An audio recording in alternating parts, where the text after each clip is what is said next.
if you are faced with that moment where you feel pushed and if you're trying to press a boundary and you feel that you can put the boundary down, yes, it may be hard to do now, but you will eventually, if you put these strategies in practice, you will eventually get there.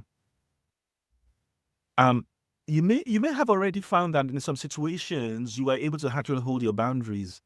In some situations, you've been able to stand your ground.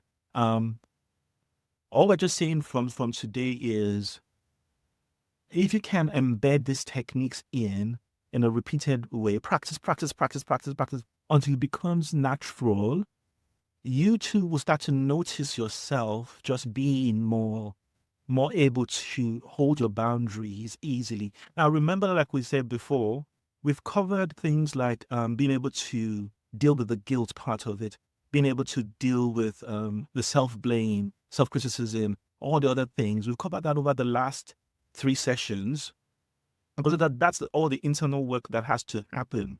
And if when that happens, again, using the idea of repetition, repeating all the techniques we've taught before, just keep repeating them to the point that the guilt doesn't show up so much every time, that the self blame doesn't show up so much every time. And now you embed what we have covered today repeatedly, you start to find it a lot easier to manage boundary issues. And then eventually, maybe one day you start to somebody asks you, are you able to be assertive? And you have confidence to say, yes, I can be assertive in situations I want.